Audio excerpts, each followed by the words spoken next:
is that a way to start your Sunday or what? Man, those guys were good. Everybody online, I hope that music came through online the way it was in the room. So good. Those guys are just amazing, aren't they? When you got voices like that, I like to call that the stank voice, because that's when they sing, it just makes your face just crumple up. Like they singing like your face is doing, when you're hearing them sing. And they are anointed. I mean anointed. Like, Eddie, you don't know those guys. How do you know they're anointed? Were y'all not paying attention? 5 brothers singing together for over 20 years. They're still together. That's an anointing. And those guys are real, man. Sometimes artists can get weird, even Christian artists. They can be kind of funky. They look all one way on a stage, and you get to meet them off stage, you're like, man, y'all are kind of weird. So I went back there to test the waters in between services. Man, they're just exactly what you see on the stage, man. Them guys are real. They just love the Lord. They love each other. They love church. They love you. They love ministering to people. So give it up for them one more time for the Catinas, man. They can hear you. They're back there. Yes. And are you loving this weather? Woo! Yeah. Hey, I get it. Hey, I dressed for fall, y'all. I got up this morning. It was chilly. I put my fall clothes on. It's going to be summertime in 30 minutes. But hey, I'm enjoying the fall. So just let me have my moment. But what I want to talk to you guys about this morning is I want to talk to you about the epidemic. Now, don't nobody sigh and don't go, oh my gosh, here we go. No, I'm not talking about COVID. Not talking about COVID. However, I would argue that this epidemic that I'm talking about is even more deadly than COVID. And it was ramping up to a fever pitch before the pandemic hit. And the pandemic has done nothing but exacerbate it and make it worse. And I think what hurts my heart the most is that nobody's talking about it. Nobody's talking about it. It is way worse than COVID. And I'm going to read you some stats about the epidemic that I'm talking about. And these stats come from a period between 2018 and 2020. There's some stats, a couple of quotes. And so keep that in mind, between 2018 and 2020, and it's only gotten worse. So let me start off with a quote from Dr. Dean Ornish, who is a best-selling author and a world-renowned physician. I'm not aware of any other factor in medicine than this. Not diet, not smoking, not exercise, not stress, not genetics, not drugs, not surgery, that has a greater impact on your quality of life, incidence of illness, and premature death from how many causes? All causes. Another quote, Dr. Vivek Murthy, former Surgeon General. This is also associated with a greater risk of cardiovascular disease, dementia, depression, and anxiety. During my years caring for patients, the most common pathology I saw was not heart disease or diabetes, it was this. And then Brigham Young University actually did a study in 2018, and this is what they said. This issue actually damages our bodies. It's the equivalent to smoking 15 cigarettes a day, being a lifelong alcoholic. It's more harmful than not exercising and twice as harmful as obesity. What is it? Well, you know it because it's right there at the top of your card. Isn't it there at the top of your card? You're like, oh, I got a blanket at the top of my card. That's because the greatest epidemic facing us today is loneliness. Loneliness. Now, these aren't things that I made up. These are real doctors that I quoted, and the Brigham Young University was a real study. Loneliness. Now, that's how bad it was before the pandemic. I don't know if you've been paying attention, but and even if you are paying attention, you got to dig to find this stuff. The suicide rate right now is through the roof across the board. All generations. All. Young, old, middle, all the generations. Nobody is talking about it. So I wanted to dig into it this morning because Pastor Mike opened this series last weekend, and I believe he had a word from the Lord. Which when doesn't he have a word from the Lord? He always has a word from the Lord. But I believe God put that on his heart because I believe we just need to spend some time talking around this because we as the church, the last thing we need to be is lonely. And this is something that affects all of us. And so we're going to spend some time today, and I found this cool little triangle. You'll see that triangle there. This is not mine. I didn't develop it. I found this young lady who is actually a relationship therapist. Did you realize there are such a thing? You can make a career now as a relationship therapist. And I say that kind of in jest, but she's really good. Really good. I dug into her stuff, and here's what I love. Anytime you really dig deep into something that works, and you get down into the science of it, and you start looking at what they're finding that works, you think, oh my gosh, what a breakthrough, that's amazing. You know where it always comes back to? Right here. We've had it the whole time. Sometimes you just need somebody to shed a little new light on it, because the things that they're coming up with is nothing new. God put it right here in His Word for us. When He says that my Word is alive and living, He means that His Word is alive and living. This is the manual for life. It is how to do life. And so I took her triangle. Now, disclaimer, she called her triangle the frientimacy triangle. A little too girly for me, okay? I get it. Frientimacy is not a bad thing, but I just needed relationship. And here's what I like about relationship is this, what I'm about to go through with you really applies across the board. It applies to your relationship with God. It applies to your relationship with your spouse. If you're in here and you're single, if you're watching online and you're single, I'm about to give you a foolproof method. I promise you, if you apply this method to your relationships, you can avoid a lot of heartache in the future, because making the wrong choice for your spouse is a game changer. So this works across the board for everybody. And I want to begin by going into the Bible, because it just so happens God has a few things to say about loneliness and about friendships and about relationships. So we'll begin in the very beginning in the book of Genesis in the 2nd chapter, where God said, "It is not good for the man to be alone, so I will make a helper who is just right for him." So God Himself said it is not good to be alone. God has never been alone.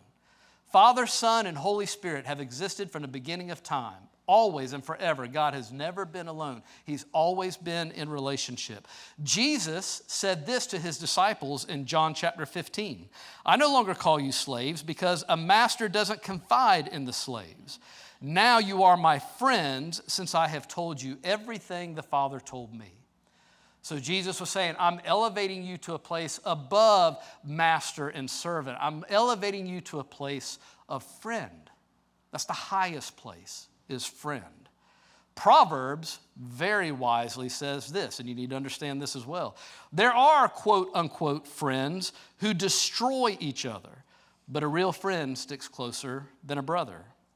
And then finally, the most iconic friendship verse in the Bible, Ecclesiastes chapter 4. "A person standing alone can be attacked and defeated, but two can stand back to back and conquer. Three are even better, for a triple braided cord is not easily broken." So what are these verses saying? They're saying it's not good to be alone. They're saying that, look, life comes at everybody and comes at everybody the same. This is something that's just been on my heart. I feel like I've been saying this in every message I've had the opportunity to speak, is that life happens to everybody across the board. We are all going to face success. We are all going to face failure. We are all going to experience moments of joy. We are all going to experience moments of grief. We are all going to be just taken away with wonderful things, and we're all going to face incredible loss. The difference for you and I is there's something supernatural that we draw on in our relationship with God that gives us a different perspective. And according to what God says, you can't do it alone. You cannot. God says, I didn't do it alone. It's always been Father, Son, and Holy Spirit. So we're going to go through this triangle. But before we do, I just want to share with you one of my stories from early friendships. You know, because friendships, there's a lot of funny stuff that happens in friendships. And so I have a life group, and several years ago when we were kind of getting things started, we had gotten together at somebody's house and we're eating a meal together, and as often happens, it goes from laughing and all that to some pretty serious sharing. And it kind of just naturally evolved to going around the table. So we're going around the table and everybody's kind of sharing something that's going on in their life. And it's the person right before me. I'm last. This person shares. But when that person shared, it triggered this person to remember something that they had heard about, and they shared it. And when they did, it triggered this person about something that they heard yesterday, and this guy that did this, and the train just left the station. You know what I'm saying? Y'all know what I mean, right? Train's gone. Like, we're off that train. And then that goes on for a while. Somebody goes, oh, look at the time. Gosh, I didn't realize it was this late. We got to go. I mean, you know, we got work tomorrow and everything. Everybody starts standing up, and I'm sitting there. I'm like, oh, man, this is awkward. Like any minute now, they're going to realize, oh, Eddie didn't get a chance to share. But I'll be very gracious about it and not let it get awkward, when they realize it. They didn't. Now, man, realize it. We all got up, hug, shake hands, walk out the door. And I don't know if you have this little person in you. I have a little 2-year-old Eddie in me. And little 2-year-old Eddie is like, can you believe that? I cannot, but those are your friends? These are your friends, the people that you're sharing your life with? Nobody even noticed me. Just, oh yeah, Eddie, he's always happy. Look at him on the stage, Mr. Positive. I'm sure he's fine. He doesn't need to talk about anything. He doesn't have any. That's what little 2-year-old Eddie was doing. That's not the end of the story, but I'm going to tell you the end of the story a little bit later on in the message. All right. So let's get on this triangle, because this triangle, I'm a very visual person, and so when I saw this, it just helped me so much, so I'm hoping it will help you like it helps me. The base of this triangle, the starting place for all relationships, bar none, is positivity. Positivity. Positivity sets the atmosphere for relationships to grow. Everything that grows needs an atmosphere to grow in. And when it comes to relationships, positivity sets the atmosphere. People that are joyful, that encourage you, that are empathetic with you, that always see the best in you, that are just always see the glass half full. And this is a great place for us to pause for just a minute and think about, because if you're in here and you're saying, man, nobody ever wants to hang around me, nobody ever wants to do anything, this is an introspective thing for all of us. Sometimes we need to do a personal gut check. Am I a person who exudes positivity, or am I just always, glass is half empty, Eeyore, life is bad, the world's falling apart, da-da-da-da. If you're always like that, did anybody wake up this morning and say, you know what I need? I need a couple of more cynical, sarcastic people in my life to point out the things I'm not doing right. I got enough of that in my own head. I don't need people to do that. I do that myself. So we all need to take a look at this whole positivity aspect, because that sets the atmosphere for the growth. And there's a wonderful concept, I've probably heard about it before, I just don't remember, called the 5-to-1 principle. That they've come up with, and I 100% believe it. And the 5-to-1 principle says this: for every one withdrawal that you make, whining and complaining. So we're not talking about Pollyanna, that you just get with friends that are just always exuberant. You can have the whining and complaining, but for every one withdrawal of that, you need to have a minimum of 5 deposits of joy, of happiness, of excitement, of the glass is half full, of we're going places and we're doing things. You have to put a lot more in than you take out if you want to have a healthy relationship. So that's our baseline. That's our starting point, is the positivity. The left side of the triangle, the other thing we have to have is consistency, or time. Another way to say consistency is time. Why do we need that? Well, you need time to observe people. You need to watch people and see, how do they act? More importantly, how do they react? What kind of person is this? How do they do in certain situations? And so you can see with time, that happens in a lot of places, right? You naturally spend a lot of time with people at work, with people in your family. You naturally spend a lot of time if you're in school, all those kinds of areas. Maybe you have young kids involved in ball games, and now you're spending a lot of time there. So you need that time, because that next line on your card there, it takes time to trust. It takes time to build trust. And trust is an important thing. And you can't trust everybody. It's something that you have to sort of test the waters. You have to sort of observe them. One of the things that we told our kids when they were dating, not first dating like teenage dating. We're talking like serious dating, like, hey, you could meet the one dating. When they started doing that, we were like, hey, 6-month minimum, 6 months. It takes at least 6 months for the crazy to come out. So you can't, nothing before 6, I don't care how good they look before the 6-month mark. Because you got to give time for the crazy to bubble up to the top. And hey, the crazy is not a game changer, right? That's not a negator. The crazy comes up. So the next test is, can we sit down, have a talk about the crazy, and work through the crazy? If we can, then fine, because we all crazy. If y'all didn't know that, we're all crazy. So the trick is, can we sit down and have a conversation and work through it? If we can, now we can build some trust, and this relationship can proceed forward. But if we're going to act like there is no crazy, we got to go. We're just not going to stay here.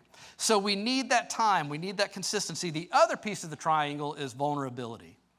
We have to have the vulnerability. And of course, vulnerability, part of that is sharing yourself. Putting yourself out there. We're all guarded when we meet somebody. We don't just meet somebody and share our whole life with them. We're guarded, right? You need to know, is this a safe person? Is this somebody that we can trust? And the reason we all want the vulnerability there at the bottom of your card is because we all want to feel loved. We all want that. It's just in us. We want to feel loved. And we can only feel loved if we feel known And we can only feel known if we are able to share ourselves, like truly, honestly share who we are. So this triangle really helped me because I started thinking, I said, okay, let's do this. What if you just looked at the people that are inside your triangle and you start putting dots? Where are they at? Because it'd be easy to see that, again, positivity has to be there. You have to start there. But now let's say you've got the consistency. The time is there. And you've got a lot of time with them. And you put that dot way up there. You say, man, we've got the positivity. We've got the consistency. But if the vulnerability isn't there, then it limits where that relationship can go. And there's all kind of reasons the vulnerability might not be there. It's not necessarily a bad thing. Maybe that person is just one of those people that's like, hey, man, I love you. I'm going to root for you. I'm your best friend. I love hanging out with you, but let's don't get too deep. Me sharing all that, just not me. And that's fine. If that person wants to, that's totally okay. But you see how that is, by virtue of what it is, going to limit the depth of the relationship. The opposite can also be true, which is kind of strange to think about. But you could have somebody that you do feel totally safe with. You feel like you could share anything with them. So the vulnerability is high. And again, you're going to put the dot way up there. But if there isn't the opportunity and the time to get the time together, it limits it. I'm all for long-distance relationships. There's nothing wrong with long-distance relationships. But we need the relationships also that are in proximity. We need people near us. We need the touch of hands. We need the embrace of hugs. We need to be able to look into somebody's eyes. We need to hear their voice and see their eyes when they're talking to us. So all of it just works together. So is that helping you so far, the dots on the triangle? It helped me a lot. And so when I look at that, I kind of look at the front side of this card, the triangle that we just filled out, as kind of how do you position yourself? Like how do you get yourself into a position now to build relationships with this group of people? And a couple of years ago, I started a journey where I became very much aware that I needed more of these kinds of relationships in my life, a high vulnerability, high consistency, high positivity. And so I purposefully set out and I looked at the group of friends, in my circle, and I found a few couples that were in the same stage of life as my wife and I. Our kids were about the same age. We're just sort of all going through the same thing. We had been here at the church for about the same amount of time. And so we started hanging out. We called it Taco Tuesday. And so every other Tuesday we'd get together, we'd do dinner and just sort of share and just, whatever happened. It was just totally spontaneous. Well, that now has grown into a very, very deep life group that we now have. And so when I was going through this message, I texted them and I said, guys, give me some feedback. If you were going to coach somebody into how to position themselves to find this kind of a relationship, what would you say to them? How would you help them understand what to do? And all of them had great responses, but this one guy who's just awesome gave a fantastic response that just fit perfect in my message. I was like, man, that's from the front of the card to the back of the card. That's what he just did. So I was going to read the quote, but then I thought, man, that dude's good looking. That's a handsome young man right there. Why not just let him say it on video and let you hear his own words out of his own mouth? So here you go. When it comes to developing those lifelong relationships, my first point of advice is don't force it. Just let it happen naturally over time. It shouldn't feel like work. It should be easy and comfortable. Like any friendship or relationship, there's going to be that chemistry that draws you together. And once it's developed, be deliberate about how you maintain it. And the best way to do that is just care for one another and love each other. Oh, Lieutenant Colonel Keith Brace, he's just awesome, isn't he? This is a great guy. But I love what he said there because, the chemistry, the naturally happy, that's the front side of the triangle, right? You've got people in the triangle, so you just sort of look at who am I naturally drawn to, and don't try to force it to happen. You might be naturally drawn to somebody, but they're not naturally drawn to you. And that's not anything bad on it. It's just not happening. So don't try to force it. Keep moving around. Keep your options open. And then when you start finding those people and they do start popping up on your radar, the back side of this card is to do exactly what Keith said, because now comes the work. If you are going to have deep, meaningful relationships, it takes work. They don't just happen. The beginning can just happen, the chemistry, the being drawn to each other, but then you've got to put effort into it and you've got to fight for it. It is just like your marriage. Your marriage is the same way. It is just like your relationship with God. Your relationship with God is the same way. If you want it to go deeper, more intimate, you've got to fight for time. You've got to fight to be more vulnerable. I know we all probably think we're just as vulnerable with God as we are, but I know for me personally, that was a big struggle. I'll never forget Pastor Mike said in a sermon one day, he was doing a sermon on friendship. And he said, you know, here's the deal. We all have one relator. You have a relator. Like think of it like a little piece, a little computer chip in there that's a relator. And it either works or it doesn't. You can't say, man, I relate to God. Great. I just can't relate to people. Like it's the same relator. And that helped me so much because I realized, man, I really struggle with people in some areas. And then I realized, so then that means I really struggle in the same area with God. And I had to work through that. I just thought that was such wise advice. But I want to take now and kind of marry what Pastor Mike said last week to this triangle. Because if you remember last week, he talked about how we have the outer circle, and then we have the middle circle, and then we have the inner circle. And it's the same thing with the triangle. You have that bottom green area there. That's the outer circle, and there's lots of people in there. And he even posed a question. He said, how many people do you think Jesus had in his outer circle? For sure, hundreds, maybe thousands. We don't know. But there's a lot of people in that circle. And then you move up into that inner circle, the middle part of this triangle. Now it gets a little bit smaller because now you only have the capacity to relate at that level of consistency and vulnerability with X amount of people. For Jesus, it was 12. So Jesus had 12 guys that were in that part of his circle, that were at that level of intimacy with him. Then you move up to the top. That's the sweet spot. For Jesus, he had 3, Peter, James, and John. And I believe for most of us, when we feel lonely, and I believe what's going on in the world today with this epidemic of loneliness, is because there's nobody in that spot. That's the place. That's the place where you have to have people. That's where Father, Son, and Holy Spirit exist. That's where Jesus with the 12 and now Peter, James, and John exists. It's the place reserved for only a few people. And Pastor Mike mentioned last week, sociologists tell us like 1 to 5. And that's it. But that is the sweet spot. So then the question is, how do you get people there? And this is what I'm convinced of. When you have that loneliness and there's nobody there, the answer is not, I got to get more people in my triangle. Most of us already have enough people. It's not that you need to get more people in, it's that you need to move more people up. You need to take time and look around at who's around you and pray about it and ask God to give you some wisdom and some insight. Who is around you that you can be intentional? Because now remember, this is the work piece. Okay, this isn't the honeymoon phase. This is if you really want this, you're going to have to invest in it. You're going to have to work for it. Who is there that you can begin to move up? And the way that you move them up is you have to exercise these 3 things: consistency, vulnerability, positivity. They're literally muscles that you have to exercise. Case in point, let's go back to 2-year-old Eddie. It's been a couple of hours now. And like any 2-year-old, he's wore out. He's been laying on the floor, kicking and screaming. Hair's a whole mess, everything. He's all sweaty. Pajamas are soaking wet. He's done. He's finally done. And when 2-year-old Eddie gets done, mature Eddie steps in and says, well, you could have handled that differently. To which 2-year-old Eddie perks right back up. I could have handled it differently. I didn't handle anything because I didn't get to say anything because nobody cares about me. I'm just a guy that got this whole thing started and they're just going to kick me to the curb and roll on with it. And little 2-year-old Eddie goes on. And then finally mature Eddie says, well, all you had to do is say something. Because if you would have just spoke up and said, hey guys, before we go, could I share something with you? And every single one of them would have stopped and said, absolutely. They would have sat right back down. And then you would be at home right now just enjoying this incredible, awesome benefit of this relationship you have with these people instead of licking your imaginary wounds. Yeah, I had that same reaction. Whew, that maturity thing gets you, man. But it is so true.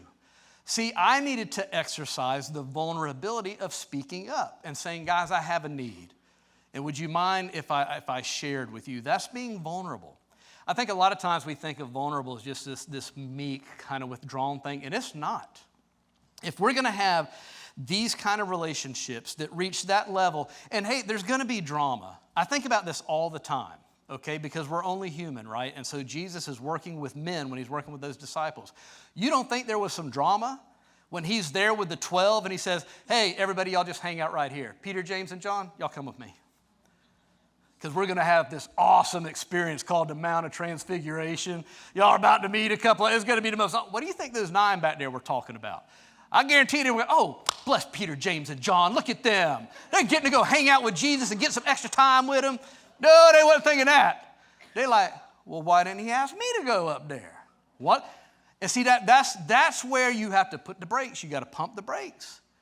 You got to realize everything that Jesus did, he's setting an example for us. And guys, you can't relate at that top, highest, most intimate with 12 people. You can't. And it is not anything against the 9. It's not. Those 9 can find their 3. You have to find your 3. And Jesus needed his 3. He needed the 12, but he also needed the 3. And this is where the rubber always hits the road. And it's hard, right? And I've been on both sides of this vulnerability thing. I've been on the side where somebody sat me down and spoke some hard truth to me. I mean, truth that hurt. But here's the thing, that's vulnerability. Because on their side, they're risking everything. This could end the relationship. This could end everything that we've had up to this point. But I can't let it keep going unless I address what the elephant in the room is. And I appreciate that. See, I grew up in a home where bad stuff happened every single day. And you know how you handle it? You got up the next morning, you act like it didn't happen. I'm not ever going to do that again. One of the vows I made when I got sober, when I got saved, when I started learning what dysfunction was, I said, I will never, ever do that again. I am not going to be in a relationship where there's an elephant in the room, and according to God's word, we need to address the elephant in the room, and we're going to talk about it. We have to. Not because I'm right or you're wrong, but because I love you, because I want to have you in this top part of this relationship at that level, but you can't go if we're dragging an elephant around. And that's tough, and that's hard. And all of us, if we find ourselves in that part of we are all going to be on both sides. Always. None of us are perfect. We all have stuff. We all have junk. And we just need those people in our life that can love us when we're at our best, and they can love us when we're at our worst. So I want to finish up today's message by expanding that John 15 passage that I read to you. I read the portion to you where Jesus said, I don't call you slaves anymore, I call you friends. And in the Message version, it's just such beautiful language, and I thought it does such a great job of describing that inner circle, that top of the triangle, that place with the people that you can be intentional about and vulnerable with and be real with. And Jesus said it this way. He said, I've loved you the way my Father has loved me. Make yourselves at home in my love. If you keep my commands, you'll remain intimately at home in my love. That's what I've done, kept my Father's commands and made myself at home in his love. I've told you these things for a purpose, that my joy might be your joy and your joy wholly mature. This is my command. Love one another the same way I loved you.